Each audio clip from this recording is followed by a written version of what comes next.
안녕하세요. 사연 읽어주는 남녀입니다. 오늘도 와주셔서 감사드리며 오늘의 여성 사연자분 사연은 제가 소개해드리도록 하겠습니다. 많은 청취 부탁드리며 오늘의 사연 바로 시작하겠습니다. 안녕하세요. 거친 파도가 치는 바닷가에서 인사드립니다. 바람에 서 있기도 힘든데 한쪽에선 모래성을 쌓네요. 파도가 쳐 부서지면 또 쌓아 올리고 옷이 홀딱 젖어도 즐거워하는 모습이 딱 청춘입니다. 파도가 덩실덩실 춤은 추는 것처럼 보이고 맹수가 입을 벌린 것처럼 무섭게도 보이고 변화무쌍한 파도 앞에서 이제 곧 부서질 모래성을 쌓는 일, 어쩐지 눈을 뗄 수가 없어요. 나이가 들수록 옛말 틀린 거 하나 없다는 생각합니다. 10길 물속은 알아도 한 길 사람 속은 모른다는 말이에요. 전 크게 쌓아놓은 모래성이 와장창 부서진 사람입니다. 부부라는 거 어떤 사이라고 생각하세요? 한 이불 덮고 자는 남편이라고 해서 그 속을 다 알 수 있을까요? 매일 웃는 아내라고 그 속이 겉과 똑같을까요? 저는 꽤 단순한 사람이었습니다. 가진 게 참 많았거든요.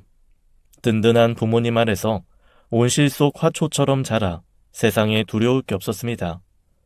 제가 가는 길이 꽃길이고 지름길이었어요. 우리 아버지는 지역에서 꽤 성공하신 분이었습니다. 식당을 크게 운영하셨는데 맛집으로 전국에 이름이 나서 일부러들 찾아오는 곳이었죠. 오빠들도 틈틈이 식당 일을 도왔고 가족들이 다 나서서 식당을 키웠습니다. 물론 저는 예외였어요. 엄마가 행주 한번 못 만지게 하셨죠. 전 이남 일녀 중 막내딸로 몸도 약하게 태어났습니다. 어려서 응급실도 많이 가고 한약도 늘 먹었던 것 같아요. 커서 건강해진 이후에도 엄만 늘 노심초사하셨죠. 수경이 넌 집에 들어가라. 일할 사람이 없는 것도 아니고 뭐하러 나와? 집에 혼자 있으면 심심해. 오빠들은 일하고 돈까지 버는데 난 왜 안 되는데? 그걸 말이라고 해? 어여 들어가. 제가 식당에 앉아 심통 부리고 있으면 오빠들도 한마디씩 하곤 했어요. 부잣집 막내딸인 저 귀하게 크는 거 모르는 사람이 없었습니다. 야, 수경이 너 들어가. 어딜 나가서 돌아다녀. 너 열이라도 나봐라. 엄마 또 쓰러지신다. 걸리적거려. 얼른 집에 들어가. 식당은 규모가 커서 직원도 많았습니다. 오래 일한 이모님도 계셨고 뜨내기들도 있었는데 나쁘게 나간 사람은 별로 없었어요. 부모님이 사람 보는 눈이 있었고 대우도 좋았거든요. 전 아빠 덕분에 결혼도 했죠. 사람 인연 참 신기하더라고요.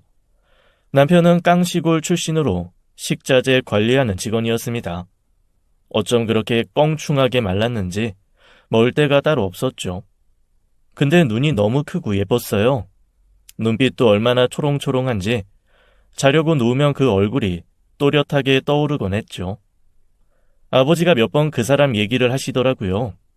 가장 늦게 퇴근하고 또 제일 빨리 출근한다면서 잠도 몇 시간 안 자고 엄청 부지런하다고 칭찬을 하셨습니다.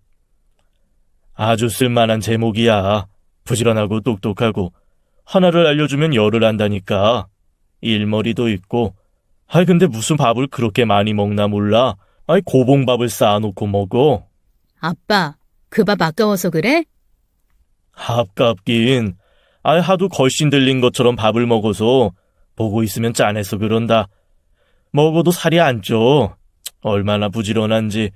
소처럼 일만 한다니까. 하여간 오빠들도 혀를 내두를 정도였죠. 지독하게 일해서 돈만 번다고요. 작은 오빠는 저한테 저런 남자 만나면 안 된다고 같이 고생만 직사게 할 거라고 농담까지 했습니다. 전 속으로 그 남자를 고봉밥이라고 불렀어요. 어느 해 단풍철에 식당이 정신없이 바쁠 때였습니다.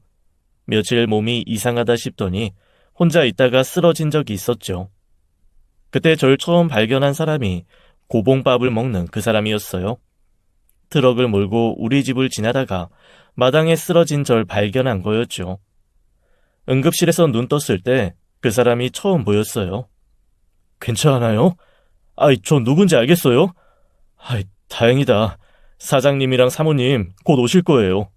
여기 어디예요? 응급실이에요. 마당에 혼자 쓰러져 있었어요. 기억나요? 그 사람 얼마나 놀랬는지 눈물까지 글썽이더라고요. 나 괜찮아요. 근데 우는 거예요? 아니요. 울긴요. 하지만 그 사람 진짜 울고 있었죠. 생판 남이 그러는 게 너무 신기하더라고요. 사실 그쪽 죽은 줄 알았어요. 얼굴은 파랗고 몸은 축 처지고 얼마나 놀랐는지. 그때였죠. 간호사가 와서 그 남자한테 물었습니다. 보호자 맞냐고요? 남편이냐 가족이냐 그렇게 묻는데 고봉박과 저 눈이 딱 마주쳤죠. 그때부터였을 거예요. 괜히 그 사람 눈을 피하게 되더라고요. 저 태어나자마자 우리 연애를 시작했습니다. 연애 경험 없는 쑥맥끼리 만났는데 서로한테 홀딱 빠졌죠. 부모님, 오빠들 눈 피해서 만나느라 007 작전이 따로 없었어요. 전 일찍 자고 일찍 일어나는 편이었는데 연애하느라 밤낮이 바뀔 정도였습니다. 고봉밥, 아니 남자친구 만나려면 오밤중에 깨어 있어야 했거든요. 낮엔 종일 일하고 밤에야 시간이 나니까요. 신기한 건 연애한다고 밤낮이 바뀌어도 병이 나긴커녕 오히려 기분이 펄펄 나더라고요. 입맛도 돌고 뽀얗게 살도 찌고요. 반면 남편은 사이가 깊어질수록 걱정이 많은 눈치였습니다. 전 철없이 결혼하자고 졸라댔어요. 하지만 남편은 저보다 어른이었죠. 들키면 어떻게 하냐고 걱정을 하더라고요. 사장 딸인 제가 결혼하자고 졸라대는 게 마냥 좋지만은 않은 것 같았습니다. 가진 게 있어야 널 달라고 하지 않겠냐며 결혼은 몇 년 있다가 하자고 절 설득하는 거였죠. 알고 보니 이 사람 가진 건 쥐뿔도 없는 사람이었어요. 깡시골에 계신 홀어머니는 지병이 있으셨고 여동생 하나 있는데 오빠 돈으로 재수를 하고 있었죠. 이 사람이 병원비, 생활비, 동생 교육비까지 다 감당하고 있었고요. 우리 연애만 하자. 나도 양심이 있지. 부잣집 막내딸을 어떻게 홀랑 데려와. 뭐가 있어야 널 먹여 살리지. 내가 먹여 살릴 수도 있는 거 아니야? 오빠 고봉밥 정도는 내가 평생 먹여줄게. 우리 식당에 쌀 많잖아. 수경아, 사는 게 그렇게 쉬운 게 아니야. 평생 밥만 먹고 살 수 있겠어? 아니야? 오빠랑 나 그리고 밥 지어 먹을 쌀만 있으면 됐지. 왜 그렇게 표정이 어두운데? 웃어봐. 전 든든한 부모님만 믿고 있었어요. 철이 없어도 할 수 없었습니다. 그렇게 컸으니까요. 그 와중에 엄마가 선자리를 잡아오기 시작했어요. 학벌, 집업, 집안, 빵빵한 남자들이 줄을 섰다는 거였죠. 그중엔 의사도 있었습니다. 엄마는 몸 약한 딸이 의사나 한의사와 결혼하길 바랬어요. 어쩔 수 없이 선자리에 나가면 입에 풀을 붙인 것처럼 전 말도 한마디 안 했어요. 엄마만 속이 터져서 제 등짝을 엄청 때리셨죠. 마치 누가 이기나 해보자는 것처럼 엄마는 신랑감 후보들을 줄줄이 깨고 계셨어요. 남자친구는 제 얘기를 듣더니 엄청 괴로워했습니다. 결국 놔줄 테니까 좋은데 시집 가라는 소리까지 듣게 됐죠. 그날 울어서 시뻘개진 눈으로 부모님께 모든 걸 털어놨어요. 놀라지 말고 들으세요. 엄마, 아빠, 저 사귀는 사람 있어요. 우리 결혼할래요. 나 고봉밥이랑 결혼할 거야. 우리 1년이나 사귀었다고요. 나한테 선보라는 소리 하지 마, 엄마. 뭐라고? 채군. 우리 딸이 지금까지 비밀 연애를 했다. 그 말이야? 기가 차네. 아빠는 일단 웃고 시작하셨는데 엄마가 펄쩍 뛰셨죠. 최군 말이냐? 너 응급실 데려갔던 최군 말이지? 아서라. 여보, 안 돼요. 최군이 가진 게 뭐가 있어? 수경이 너 당장 헤어져. 엄마한테 말도 안 하고 이럴 수가 있어? 왜 그래? 우리 수경이가 사람 보는 눈은 있구만. 난 찬성이다. 여보, 우리 결혼할 때 생각해봐. 나도 맨손으로 시작해서 여기까지 왔잖아. 내 보기에 채군도 자질이 충분해. 엄마는 좋은 선짜리 아깝다고 안 된다고 하셨지만 결국 포기하게 되셨죠. 아빠가 쌍수를 들고 반기는 데다 저도 고집을 꺾지 않았으니까요. 게다가 몇 년 동안 성실하게 일해온 남편을 부모님도 잘 아셔서 일이 수월하게 풀렸습니다. 오빠들은 반대를 좀 했어요.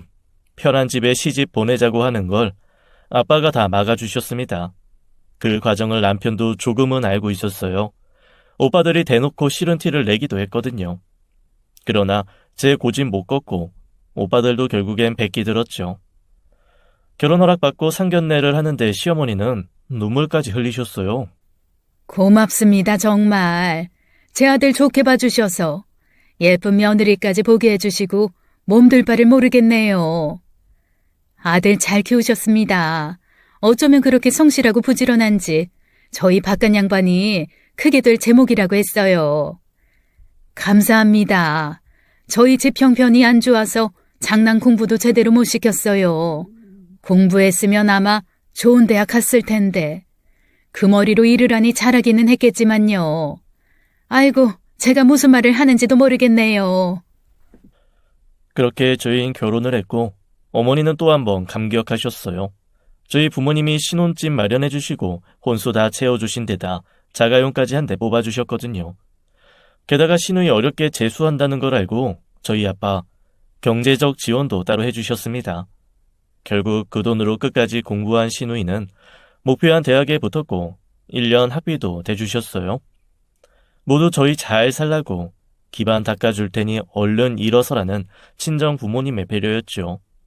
그때 저희 결혼하고 처음 신혼집 보러 오신 어머님이랑 시누이의 표정이 대단했어요. 계속 놀라시더라고요.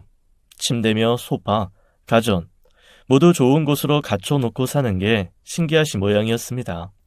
새아가, 이런 건 얼마나 하냐? 가구가 때깔이 정말 곱구나. 새언니, 여기 앉아봐도 돼요? 나 이런 소파 처음 보는데. 엄마, 이것도 되게 비싼 건가 봐. 감촉 너무 좋다. 아들 집에 와서도 조심스러워 하시는 모습이 한편으로는 안타깝기도 해서 더 편하게 해드리려고 싶었어요. 사실 어머님 찾아뵙고 충격 많이 받았습니다. 다 쓰러져가는 시골집에 어머님 혼자 살고 계셨어요. 청소도 못한 어두컴컴한 집에서 약에 의지해 지내셨죠. 시누이는 고등학교 때부터 혼자 자취하고 있었고요.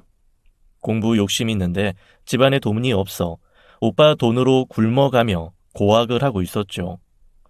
아빠는 그런 남편의 숙제들을 하나씩 해결해주고 싶어 하셨어요. 처음엔 남편은 절대 그러시지 말라고 거절했습니다. 짐작하기로 자존심을 굽히기 힘들었던 것 같아요. 하지만 친정 아빠는 본인이 젊은 시절 고생했던 얘기며 맨손으로 일어난 얘기를 털어놓고 남편을 설득하셨죠. 사람이 받을 줄도 알아야지. 중요한 건 지금 자네가 사양하고 싶은 그 마음 아니겠나. 염치 없다는 생각 들만해.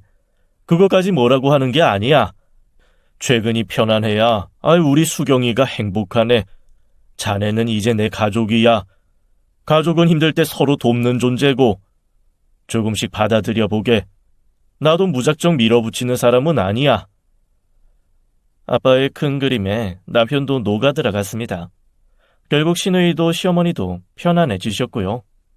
남편도 결혼 이후에 변화를 받아들이고 무척이나 좋아했어요. 식당에서도 이미 대우를 제대로 받고 있었죠. 부잣집 사위 됐다고 이모님들이 깍듯이 대하고 아빠가 일도 제대로 시키셨고요. 여러모로 생활이 제대로 굴러가니 살맛이 난다면서 생각할수록 장인, 장모한테 고맙다고 하더라고요. 결혼 허락 떨어진 날 이 사람 혼자 큰 절을 넙죽 올리면서 뭐라고 했는지 아세요? 장인어른, 장모님, 감사합니다. 저 이 은혜 평생 잊지 않겠습니다. 죽을 때까지 잊지 않고 부모님께 효도하고 수경이한테 잘하겠습니다. 틈만 나면 그렇게 저희 부모님을 챙겼어요. 일 잘하는 거야 두말하면 입 아프고 부모님 어딜 가실 때면 운전기사를 자처했죠. 물 한 잔도 혼자 먼저는 안 마셨어요. 그만큼 장인 장모한테 진심이었습니다. 오죽하면 나중에 오빠들까지 그러더라고요. 아들보다 더 효도한다고요. 자신들이 설 자리가 없다고 남편한테 적당히 좀 하라던데요. 그만큼 남편은 부모님과 저한테 잘했습니다. 결혼 후 3년 동안 모든 일이 술술 풀렸어요. 남편은 저 몸 약한 거 알고 집안일은 절대 하지 말라고 성하였죠. 어쩌다 기침 한 번을 해도 자다가도 벌떡 일어나 따뜻한 물을 떠다주고 지극정성이었어요. 물론 저도 남편한테 잘했습니다. 철철이 보양식에 좋은 옷에 속옷도 백화점에서 좋은 걸로만 사다 줬으니까요. 처음엔 뭘 이런데 돈 쓰냐고 하던 사람이 달라지긴 하더라고요.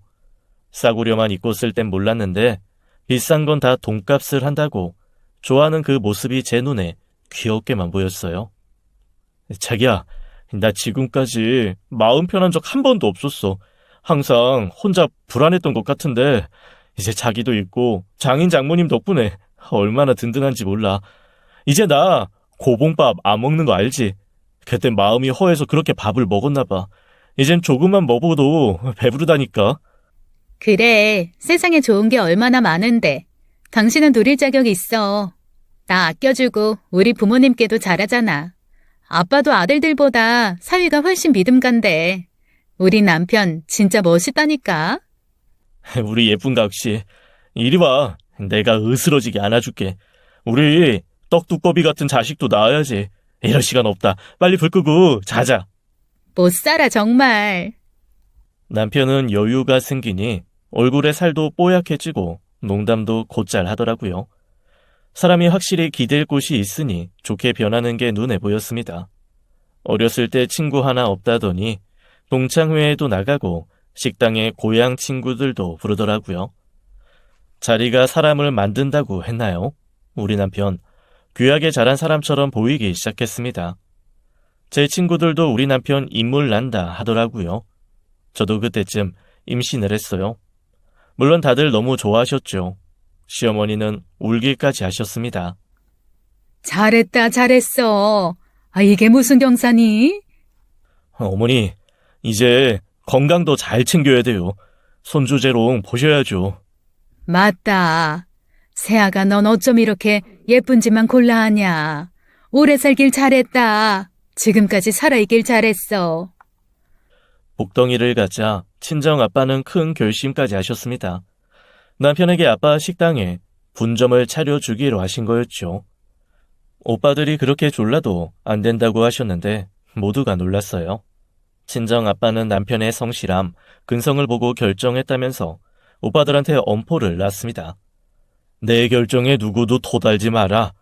최서방 이제 자식도 생겼고 한 집안의 가장이 됐으니 번듯하게 자기 사업해야지. 최서방, 잘할 수 있지? 우리 가게 이름 먹칠하지 말고 뭐 그럴 일도 없겠지만 어디 포부 한번 밝혀봐. 장인어른, 정말 감사합니다. 제가 어떻게 대충 할 수 있겠어요? 열심히 발바닥에 땀이 나도록 뛰겠습니다. 감사합니다, 장인어른.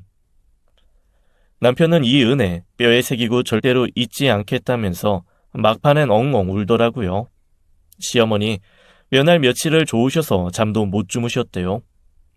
제가 가면 부엌에는 얼씬도 하지 말라면서 상다리가 휘어지게 차려주시고요. 남편은 식당 개업하면서 정신없이 바빠졌죠.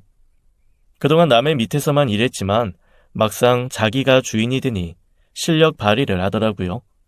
우리 식당 분점이라고 찾아오는 손님에 남편의 열정까지 더해져서 매출이 항상 좋았어요. 한 번씩 가족들 모여 여행을 가거나 외식을 하면 그렇게 좋을 수가 없었습니다. 세상 복은 다 제 것 같았죠. 게다가 오빠들은 아들만 내리 낳았는데 제가 딸을 낳자 모두 기뻐했고 금이야 오기야 애지중지하셨습니다. 엄마는 한 번씩 저한테 물으셨죠. 둘째 생각 없냐고요. 사실 저는 낳고 싶었는데 남편은 그게 생각이 없는 것 같았습니다. 일이 바빠 그런 것 같았고요. 식당은 날이 갈수록 잘 되고 있었거든요. 남편은 돈 좀 버는 사장님답게 거드름 피우는 것도 피우는 모양이었죠. 골프니 와인이니 그런 것들에도 관심을 갖고요. 필드 나가고 싶다, 와인 냉장고를 갖고 싶다, 바라는 것들도 달라졌어요. 안정적으로 큰 수입이 생기니 여유라는 걸 즐기고 싶었겠죠. 딸내미 키우느라 전 저대로 바쁘고 남편은 식당 운영에 취미생활까지 하느라 함께 있는 시간이 많이 없었어요. 그때쯤 제 몸이 좀 이상한 걸 느꼈습니다. 입맛도 없고 구역질도 나고요. 피곤한 걸 넘어서 몸이 축난다는 느낌이 들더라고요. 전 임신인가 싶어 혼자 산부인과에 가봤는데 그것도 아니었죠. 여보, 나 몸이 이상해. 기운도 없고 처지네. 실은 어제 산부인과에 가봤는데 임신도 아니래. 같이 병원 좀 가주라, 응? 이번 주 내내 단체 손님 예약 있잖아. 자리 못 비워. 내가 꼭 같이 가야 돼? 웬만하면 혼자 가. 당신 운전하는 거 좋아하잖아. 아니, 몸이 안 좋은데 무슨 운전이야. 너무 피곤해. 하루 반나절만 시간 빼. 매니저도 있잖아. 미안해. 병원엔 혼자 좀 가. 알잖아. 바빠서 그러는 거. 사장이 있어야 직원들도 긴장하고 잘하지. 당신이 이해 좀 해줘. 어쩔 수 없이 병원엔 혼자 갔습니다. 근데 거기서 소견서 써주면서 큰 대학 병원으로 가라는 거였어요. 전 너무 무서워서 당장 남편한테 전화를 했지만 핀잔 만들었습니다. 아프다는 소리 그만 좀 하라고요. 그날 저녁 남편은 피곤한지 집에 오자마자 쓰러져 자기 바빴습니다.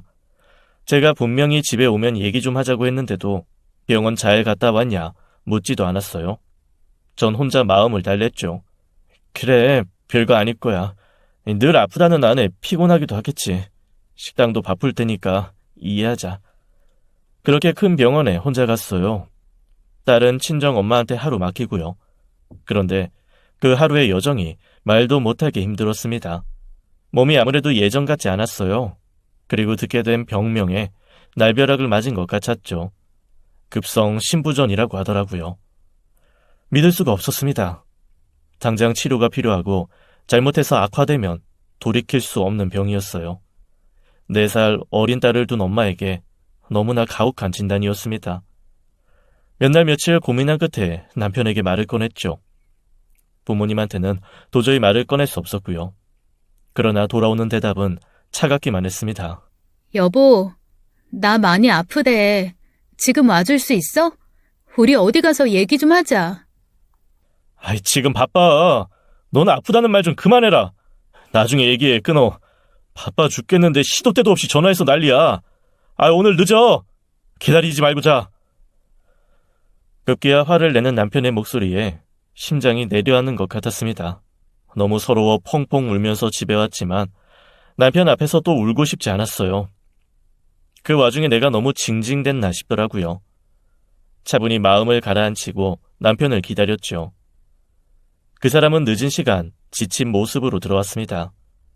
제가 깨어 있는 걸 보고도 별말이 없더라고요. 신경질적으로 옷을 벗는 그 사람이 너무 낯설었어요. 씻고 나온 남편한테 조심스럽게 말을 꺼냈습니다. 자꾸 아프다고 해서 나도 괴롭지만 꼭 말할 게 있다고요. 급성 신부전이라고 당장 치료가 필요한 중병이라고 했죠. 돌아온 남편의 반응은 정말 충격적이었습니다. 피곤하다 진짜.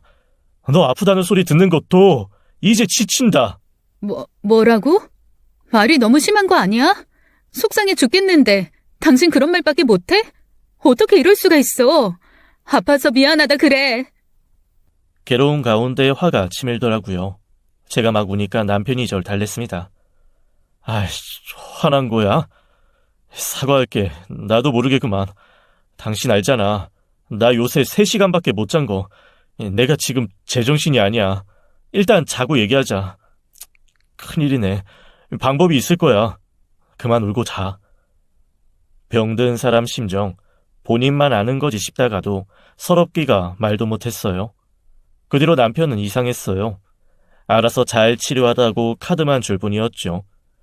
지금 돈이 문제가 아닌데 남편은 일에만 매달려 있었습니다. 부모님께 말도 못 꺼내고 혼자 병원 다니다가 결국 상태가 더 악화돼 버렸어요. 만성 신부전에 이르게 돼서 상태가 급속도로 나빠지더군요.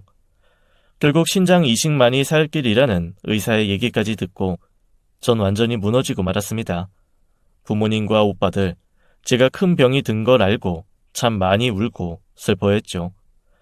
당장 뭐부터 하면 되냐고 오빠들은 난리였습니다. 신장 이식밖에 답이 없어 다들 적합 검사에 나섰지만 야속하게도 친정 식구 모두 부적합 결과가 나왔어요. 검사가 남은 사람은 남편밖에 없었죠. 제 목숨이 달린 일이기에 친정 부모님은 사위에게 큰 기대를 거셨습니다. 최서방, 내가 이렇게 부탁하네. 어려운 일인 거 알아. 하자면 어쩌겠나. 지민이 저 어린 것, 엄마 아빠 밑에서 커야지. 우리 수경이 희망은 자네뿐이야. 그렇죠. 우린 자네만 믿어, 응? 최서방, 수경이 살아야지. 모든 건 이제 자네한테 달렸네. 새 식구 오순도순 살아야지. 아이고, 기막혀. 이게 무슨 일인지 모르겠다. 최서방도 걱정이 많지? 그래서 얼굴이 거칠한가? 네, 많은데요. 일단 알겠습니다. 저도 심정이 좀 복잡해서요. 오늘은 돌아가 주세요. 좀 쉬고 싶네요. 이 사람 대답부터 미적지근하게 하더니 검사를 차일피일 미루는 거였어요. 그리고 저한테 너무 차가웠습니다. 말도 붙이기 힘들 정도로 냉정하게 굴었어요. 친정 식구들도 이 사람 눈치를 볼 수밖에 없었습니다. 오빠들은 번갈아가며 저한테 전화, 문자를 했어요. 남편 언제 검사 가냐고요. 하지만 남편은 입을 꾹 닫고 저와 눈조차 마주치지 않으려고 했죠. 시간은 하루하루 흘러가고 전 초조해졌어요. 그러던 중 친정 아빠한테 당황스러운 얘기를 들었습니다. 남편이 대놓고 돈을 요구했다고 하더라고요. 자그마치 억대의 돈을 달라고 했대요. 이식하게 되면 식당 일 못하게 될 수도 있고 건강도 장담하지 못하는 거 아니냐면서 그렇게나 큰 돈을 요구하더라는 거였죠. 아빠는 한숨을 쉬면서도 한참 사업하는 남자니까 그럴 수 있다면서 이해하라고 담담하게 말씀하셨습니다.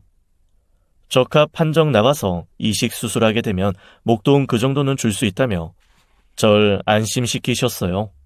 저도 모르게 죄송하다는 말이 나오더라고요.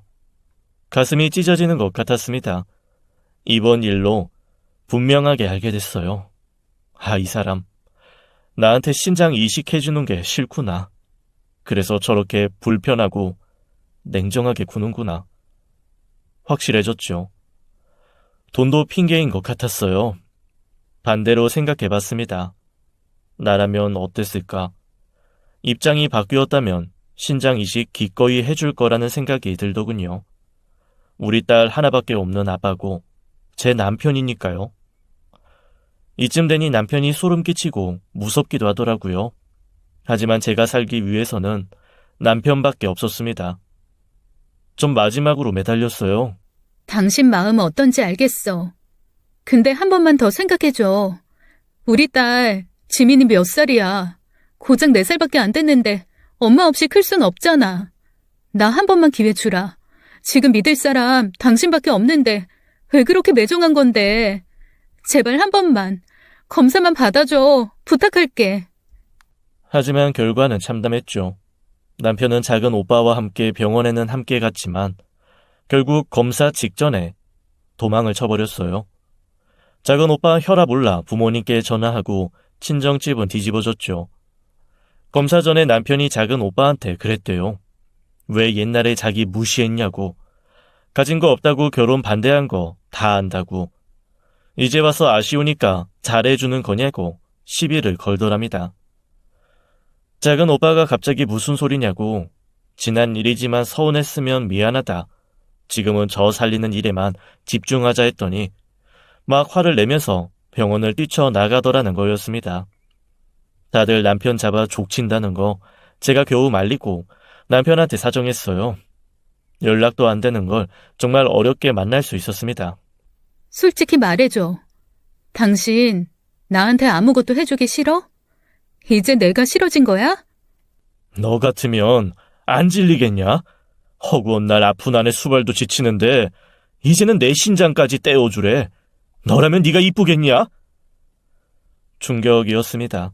예상은 했지만 남편 속마음 직접 듣게 되니 더 비참하고 절망적이었어요. 제가 오열하니까 남편은 지긋지긋하다는 얼굴로 이렇게 말하더군요. 건강한 사람한테 목숨 구걸하는 거 미안하고 죄스럽지도 않냐? 죽을 팔자면 받아들여. 추하게 살려고 아둥바둥하지 말고 조용히 죽으라고. 어떻게 그런 말을 할 수 있어? 나 당신 아내야. 우리 딸 엄마고. 당신 내가 알던 그 사람 맞아? 머리가 어떻게 된 거 아니야? 더 비참한 건 시어머니의 태도였습니다. 아픈 것도 서러운데 매 맞는 며느리까지 됐으니까요. 어머님 무슨 소리를 들으셨는지 엄청 화를 내면서 나타나셨죠. 이건 말도 안 된다고 당장 이혼감이라며 제 가슴에 비수를 꽂았습니다. 너도 엄마니까 알 거 아니냐. 밖에서 무릎이 까져 들어와도 가슴이 시린데 내 아들 어떻게 생판남이 며느리한테 신장 주는 걸 허락하겠니? 제가 남이에요? 저 이 사람이랑 자식까지 낳고 살았어요. 어떻게 어머니까지 이러실 수가 있어요? 분노와 허탈감에 눈물이 주르륵 흘렀습니다. 저 지푸라기라도 잡고 싶어요. 지민이 두고 죽기 싫어요, 어머님. 저 사람 검사라도 받게 허락해 주세요. 네? 아! 순간 뺨이 화끈했습니다. 이게 무슨 일인가 정신을 못 차리는데 이번엔 다른 쪽 뺨에 불이 붙더라고요. 격한 감정이 휘몰아쳤습니다. 전 시어머니에게 양쪽 뺨을 맞고 자리에 털썩 주저앉았죠. 너 꼬리 9 달린 구미호냐? 내 아들 잡아먹고 너만 잘 살면 다야. 어림도 없다. 못돼 처먹은 것. 너 옛날부터 내 아들 깔봤지? 공주같이 떠받들기만 바라더니 이러니 네가 하늘에 벌을 받지. 또 한 번 같은 소리 해봐라. 그땐 진짜 가만 안 있어. 옛날 같으면 당장 이혼감인걸 우리 아들이 착해서 봐주고 있는 것도 모르고. 그대로 바닥에 쓰러져 우는데 벼락 같은 소리가 들렸어요.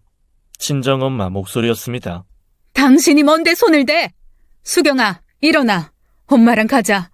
이러는 거 아닙니다. 우리가 어떻게 했는데? 내 딸이 그 집에 어떻게 했는데?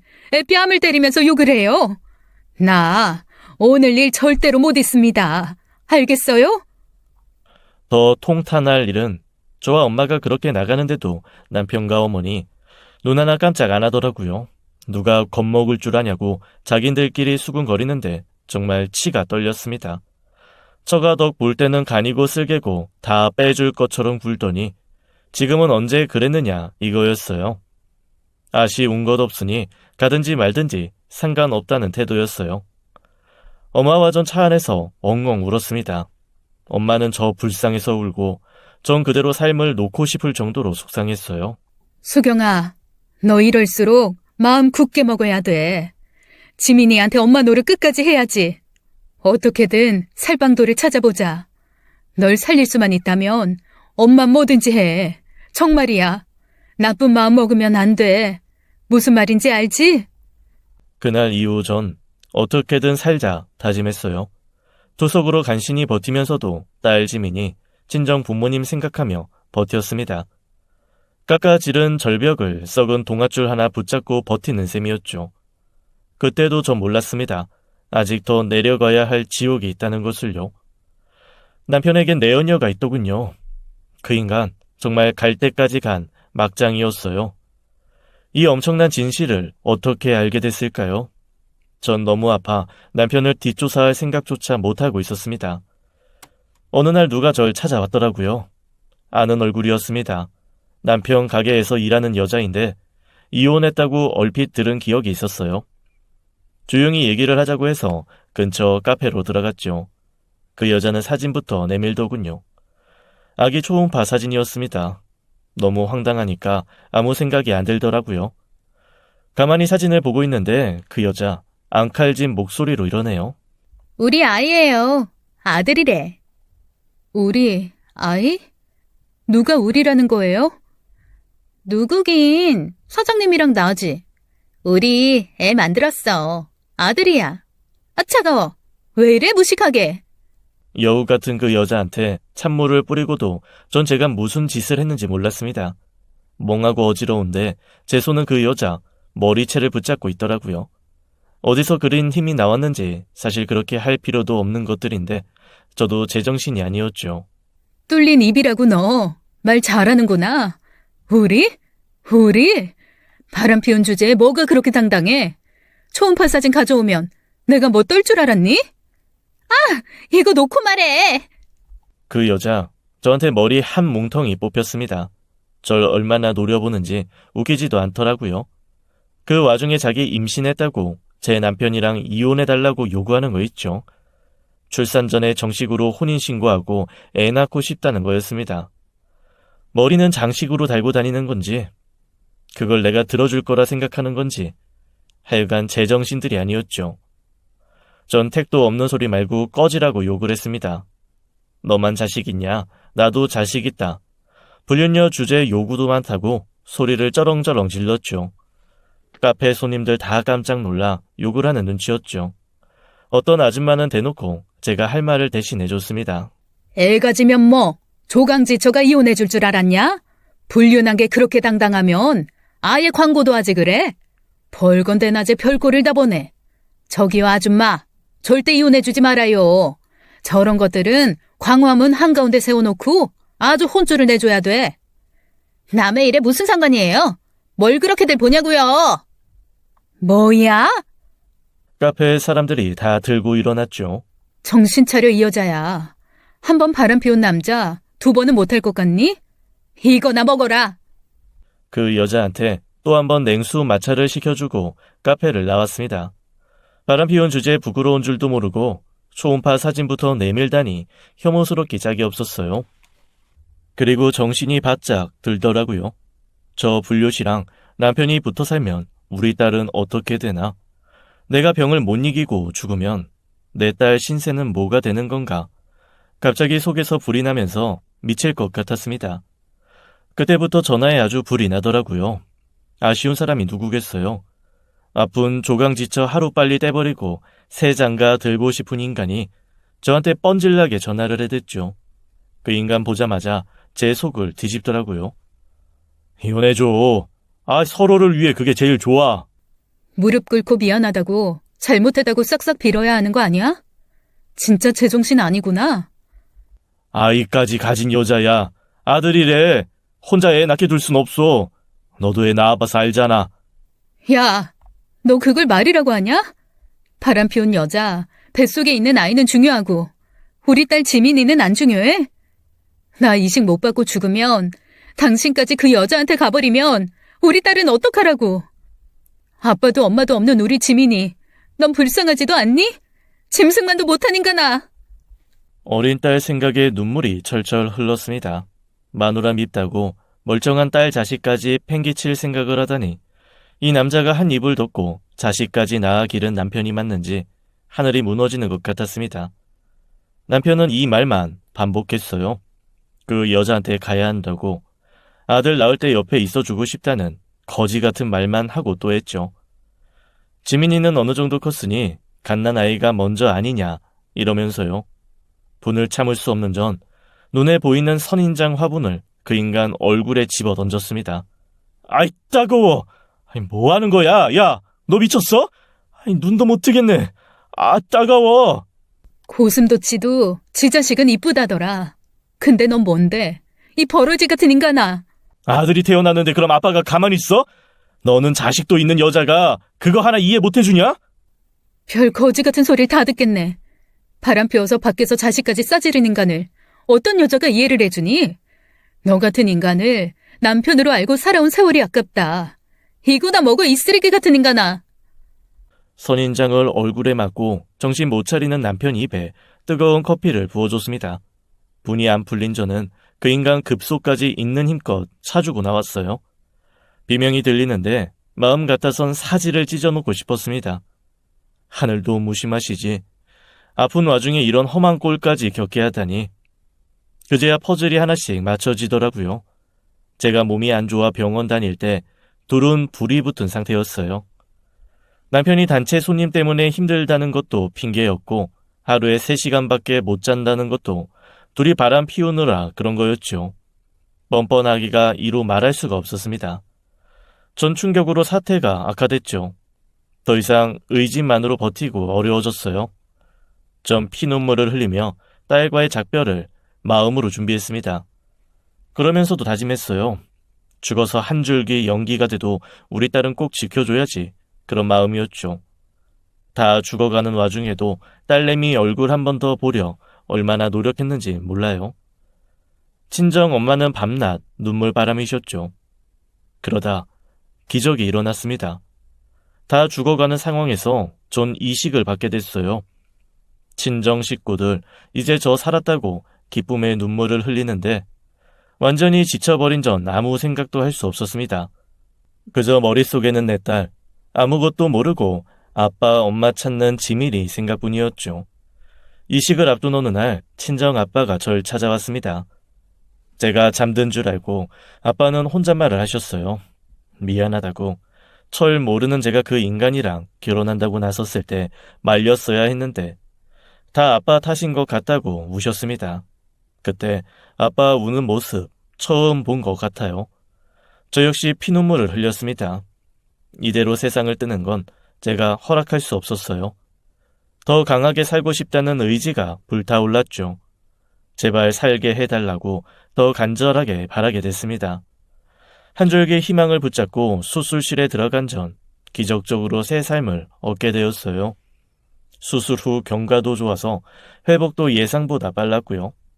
의료진도 놀랄 정도였습니다. 마음고생 심하게 하신 아빠와 엄마는 이제 살았다고 아무 걱정 말고 아빠 엄마만 믿으라고 눈물을 그렇게나 흘리셨습니다. 전 생각했어요. 이제 더 울 일은 만들지 않겠다고요. 어렵게 얻은 새 삶, 다시는 후회할 일 만들고 싶지 않았습니다.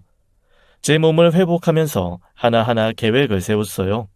더 이상 상대할 가치도 없는 인간들에게 소중한 시간을 낭비할 수 없었죠. 집에 돌아오니 그토록 보고 싶던 딸이 저한테 달려오네요. 엄마 다 나았어? 할머니랑 삼촌이 그랬어. 이제 우리 엄마 건강해졌다고.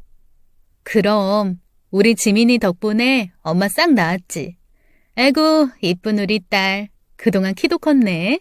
볼도 통통해지고. 우리 딸 뭐 먹고 싶어? 엄마랑 가고 싶은 데는 없어? 우리 다 하자. 엄마가 우리 딸 진짜 많이 보고 싶었어. 일상으로 돌아와 가장 먼저 한 일은 이혼이었어요. 더러운 인연 가장 먼저 끊어내고 싶었죠. 집에 남은 그 인간 짐들부터 싹 빼서 버렸습니다. 결혼사진도 다 불태워버렸고요. 이혼은 빠르게 진행됐고 상간녀 소송도 걸어서 위자료도 받아냈어요. 담담한 심정으로 상간녀한테 문자를 보냈습니다. 앞으로 각오해. 절대로 편하게 살 수 없을걸. 돈이나 준비해놔. 내 정신적, 육체적 피해 보상 받아낼 거니까. 전 받을 수 있는 최대치인 돈 3천만 원을 받았지만 그 정도로 속이 시원하진 않았습니다. 저와 딸이 겪은 고통, 친정 식구들이 받은 상처와 배신감에 비하면 법이 너무 약했죠.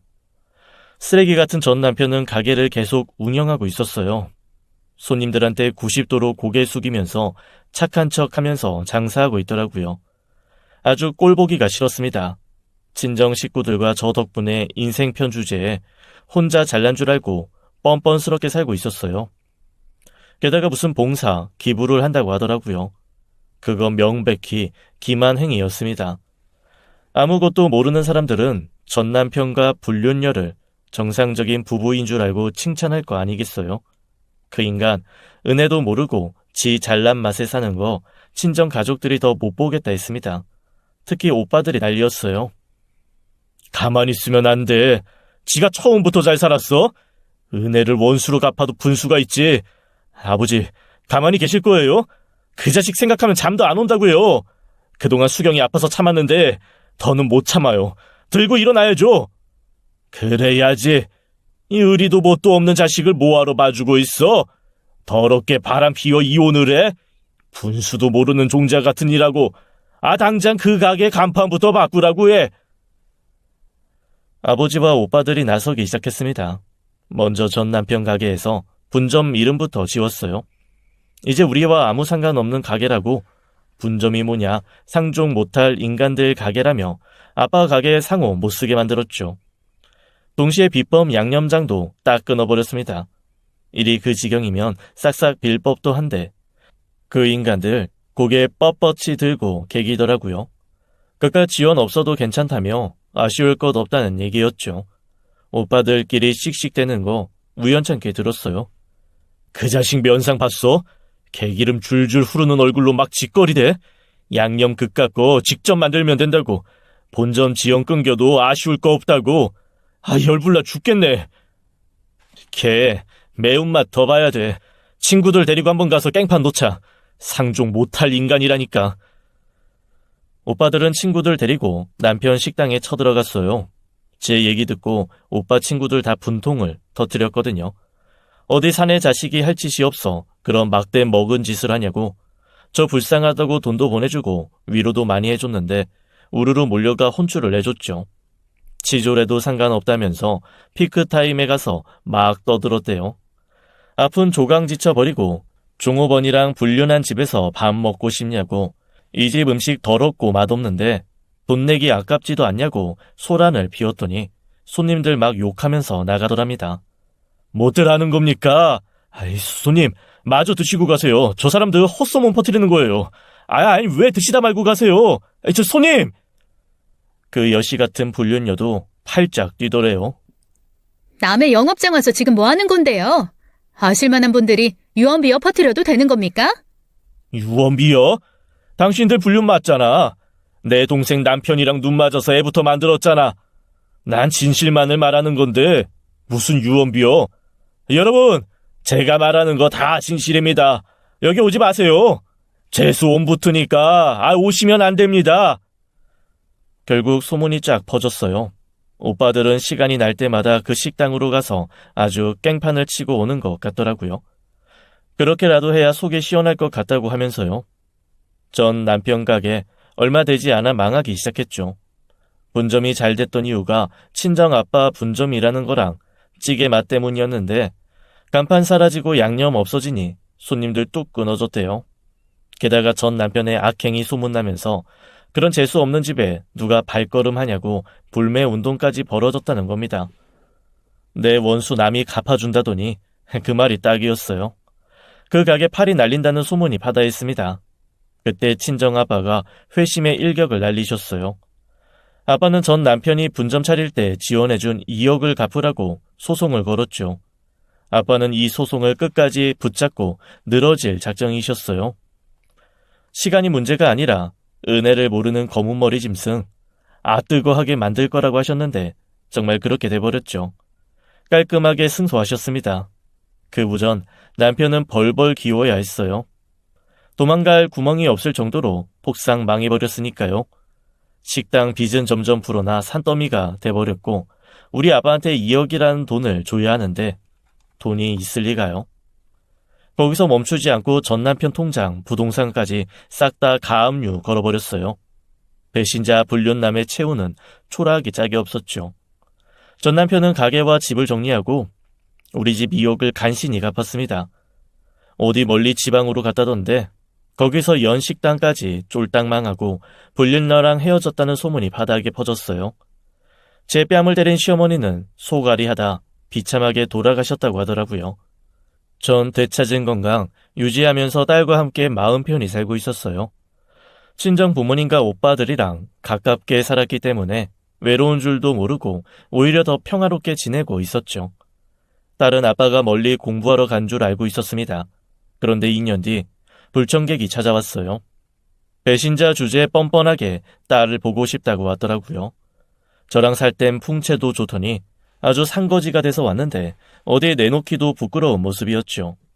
전 딸을 보여줄 마음이 눈꼽만큼도 없었습니다. 무슨 볼일이 있다고 찾아와? 지민이 많이 컸지? 한번 볼 수 있을까? 많이 보고 싶어서 그래. 나보고 그 말을 믿으라고? 여기가 어디라고 찾아와서 누굴 보여달래? 지민이 집에 오려면 멀었어. 나가. 당신이 내 집에 서 있는 거 보기만 해도 기분 나쁘니까 나가라고. 미안해. 잘못했어. 내가 이렇게 무릎 꿇고 빌게. 쫓아내지만 말아줘. 전 남편은 매달리더라고요. 꼭 하고 싶은 말이 있다면서요. 결국 듣게 된 건 돈 얘기였습니다. 무일푼 알거지가 됐는데 암에 걸렸다는 고백과 함께요. 기가 막히더라고요. 저기 지민 엄마, 나 치료비 좀 도와주면 안 될까? 당장 돈이 있어야 치료도 받고 할 텐데 내가 지금 많이 어려워. 이대로 죽기에 나 젊잖아. 지민 엄마, 한 번만 도와주라. 염치 없는 거 알아. 근데 나도 정말 어쩔 수가 없어서 찾아왔어. 미안해. 한 번만 도와줘. 그 은혜 어떻게든 갚을게. 지민 엄마, 내 병이 나아야 용서도 빌고 하지. 제발 부탁해. 비굴하게 무릎까지 꿇고 비는데 만감이 교차하더라고요. 불과 몇 년 전에 제 모습이 바로 그랬으니까요. 어이가 없는 와중에 화가 치밀더군요. 이렇게 초라하게 나타나 빌게 될 줄은 자기도 몰랐겠죠. 전 차갑게 말했어요. 기억나? 나 죽을 뻔했을 때 당신 뭐랬어? 죽을 팔자면 아등바등 하지 말고 조용히 죽으라고 했지? 사람 일 참 모른다. 그 말 내가 지금 당신한테 하고 싶은 말이거든? 오는 순서는 있어도 가는 순서는 없다는 거 몰랐어? 어딜 와서 빌고 난리야.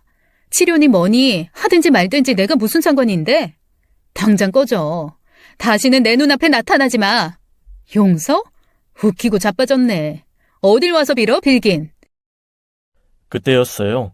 친정 아빠가 불쑥 나타났습니다. 지나던 길에 저희를 보실 모양이에요. 오가는 얘기도 다 들으셨는지 한마디 하셨습니다.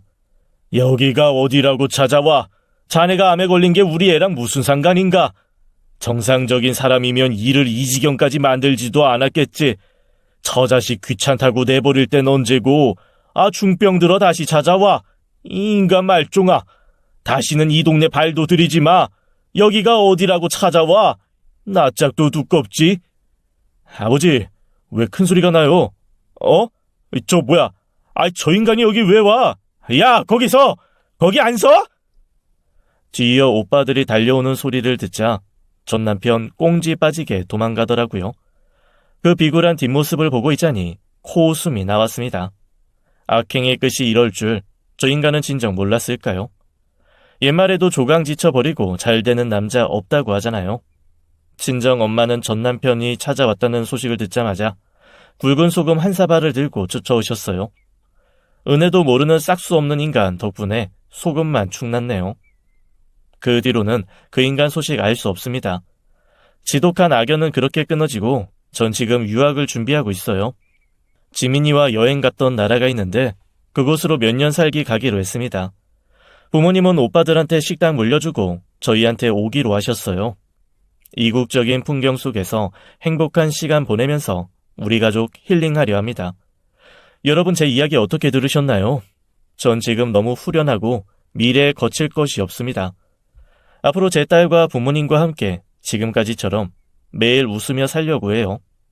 긴 이야기 들어주셔서 감사합니다. 건강하시고 행복하세요. 지금까지 사연 읽어주는 남녀였습니다. 끝까지 함께 해주신 여러분 감사드리며 저희는 다음 사연으로 돌아올게요. 감사합니다.